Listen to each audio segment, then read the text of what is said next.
کہتے ہیں کہ امام ابو حنیفہ رحمۃ اللہ علیہ نے جب یہ مسئلہ بیان کیا کہ فرض، واجب اور سنت مؤکد کے پہلے قاعدے میں عبدہ و رسولہ تک پڑھ لیں، اس سے زیادہ نہ پڑھے. اس سے زیادہ کیا ہے؟ درود شریف ہے نا. اور اگر کسی نے پڑھ لیا پہلے قاعدے میں درود شریف اللہم صلی علی محمد، اتنا جملہ کسی نے ادا کیا تو اتنا بڑا جرم کیا کہ سجدہ سہو کر لے آخری قاعدے میں، ورنہ نماز دوبارہ پڑھ لے. اور اماموں کے یہاں ایسا نہیں ہے، گنجائش رہتی ہے.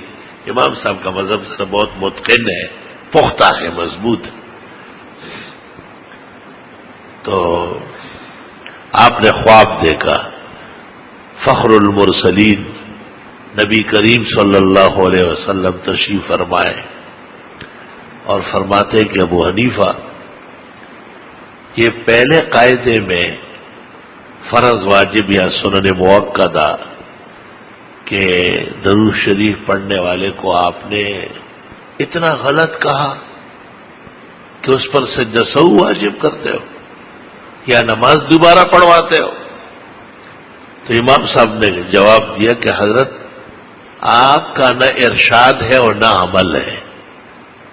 جہاں آپ کا نہ ارشاد ہو اور نہ عمل ہو اور وہاں امتی قدم رکھے، میں اس کو معاف نہیں کر سکتا. لازمی بات ہے کہ آپ کے اتباع کا پابند ہو، اور آپ نے قصدن تو ایسا کیا نہیں ہے، کوئی بھی نہیں کر سکتا. اور ولیمن نسیہ کا بھولا کیوں ہے؟ بھول کر کے درود پڑھنے والا یہ بھول کیوں رہا ہے؟ یہ بھولنے کا موقع ہے کیا؟ اس لیے اس پر بھی سجدہ سہو ہے. فتبسم رسول اللہ صلی اللہ علیہ وسلم ودعا له ببرکت العلم. حضرت بہت خوش ہوئے اور دعا دی کہ ابو حنیفہ آپ کے علم میں، اجتہاد میں اور مذہب میں اللہ تعالی برکت شامل حال فرمائے. بدعتیوں کو شرم کرنا چاہیے جو اکو بکو سندر بکو درود پڑھتے رہتے ہیں، اپنے گانوں ترانوں کو درود کہتے ہیں. یہاں دیکھو نماز میں قاعدہ اولا میں درود کتنا سختی سے منع کیا کہ یہ نبی سے ثابت نہیں. تو صلاۃ و سلام اذان سے پہلے اور اذان کے بعد کہاں ثابت ہے؟ بلال پڑھتا تھا اور ابو محذورہ. دنیا اسلام سرے سے اس کو جانتی نہیں کہ یہ ہے کیا چیز. یہ اپنے آپ کو احناف کہتے ہیں. احناف ہے کہ اجناف ہے؟ اللہ. اور یہ واقعہ صرف حنفی کتب شامی میں نہیں، الخیرات الحسان فی مناقب ابی حنیفہ النعمان میں ابن حجر حیتمی شافی نے نقل کیا، اور تبییض الصحیفہ فی مناقب ابی حنیفہ میں جلال الدین سیوطی شافی نے نقل کیا ہے. سینکڑوں شافعی علماء نے اعتراف کیا ہے کہ امام ابو حنیفہ رحمۃ اللہ علیہ کے مذہب میں بدعات سے بہت زیادہ بچت ہے اور بہت زیادہ اتباع سنت ہے. بہرحال وحی کے ذریعے ہی تعمیر کامل ہے، تربیت درست ہے، اور وحی کی تعلیمات ہی دیر پا ہے، دنیا میں ہدایت کے ذرائع ہے اور آخرت میں نجات کے باعث ہے. مجتہد کا اجتہاد یا علماء دین کے قیاس جو شریعت کے مطابق ہو، وہ قرآن اور سنت پر اعتماد کیا کا صلہ ہے، انعام ہے جو اللہ ان کو عطا فرماتے ہیں. اس لیے اس کی روشنی میں چلنے میں بھی خیر ہے، عافیت ہے، خیر سگالی ہے. الحمدللہ رب العالمین. ائمہ میں امام ابو حنیفہ وہ شخص ہے کہ جنہوں نے 55 حج کیے، اور اس زمانے کا حج جو تھا وہ تو 6 مہینے اور 8 مہینے کا ہوتا تھا. یہ تو نہیں تھا کہ ابھی ہم چلے گئے اور دوسرے فیڑ سے آ گئے.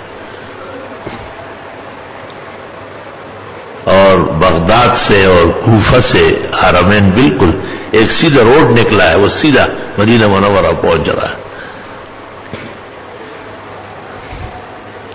یہاں تک کہ امام ابو حنیفہ خلیفہ منصور کے جیل میں تھے، لیکن جب حج کا موسم آیا تو خلیفہ منصور نے اپنے عملے کو کہا کہ امام ابو حنیفہ کو رہا کرو، اس کا حج قضا نہیں ہوا، جانے دو۔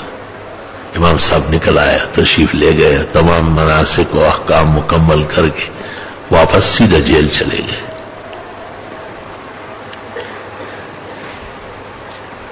اور امام اعظم کی ایسی روایات مل گئی ہے جو صحابہ سے ہیں، ان کو سنائی کہتے ہیں۔ حدیث میں ایک آپ ہے اور ایک صحابی ہے، بس دو واسطوں سے پیغمبر کو پہنچ رہی ہے، اور کسی امام کے پاس سنائی نہیں، صرف امام ابو حنیفہ کے پاس ہے۔ مصنف ابن ابی شیبہ میں 69 اور مصنف عبدالرزاق میں 42 اور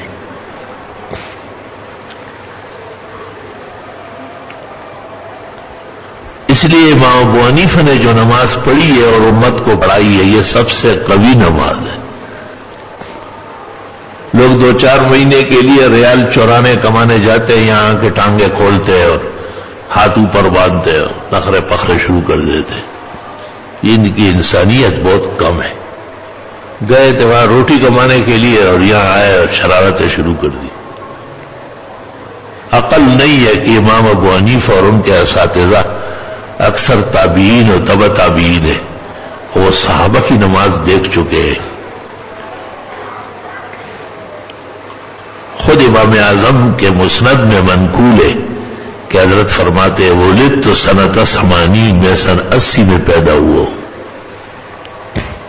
وحججت مع ابی سنۃ 96، 16 سال کی عمر میں اپنے والد کے ساتھ حج کرنے چلا گیا۔ فلما دخلت المسجد الحرام، جب میں مسجد حرام داخل ہوا، رأیت حلقۃ عظیمہ، ایک بڑا امبو لگا ہوا ہے۔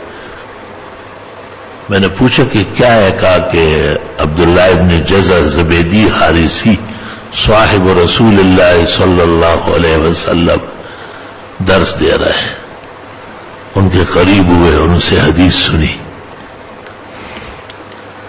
اور حدیث میں یہی تھا کہ جو اللہ کے دین کا فقہ حاصل کرے اللہ اس کے رزق کے لیے کافی ہو جائے گا۔ وہ دن اور آج کا دن دنیا نے ابو حنیفہ کو فقیہ امہ، فقیہ اہل العراق، فقیہ الفقہاء جیسے القاب و اوصاف ہے۔ امام اعظم ان کو استاذ کہتے تھے۔ اساتذہ کے زمانے میں انہوں نے بعد ایسے فقی مار کے حل کیے ہیں کہ بڑے مشائخ نے کہا انت امام الاعظم، آپ تو واقعی بڑے امام ہیں، زبان خلقوں کو نقار ہے خدا سمجھو۔ آپ کے دشمنوں نے بھی آپ کو امام اعظم کہا ہے۔ ابو نعیم نے معرفہ میں اور کئی جگہ نقل کیا ہے۔ السلام علیکم جی دوستو، آپ نے دیکھا اور سنا شیخ مفتی ظہور علی خان رحمۃ اللہ علیہ کو کہ شیخ مفتی ظہور علی خان رحمۃ اللہ علیہ کیا بیان فرما رہے تھے۔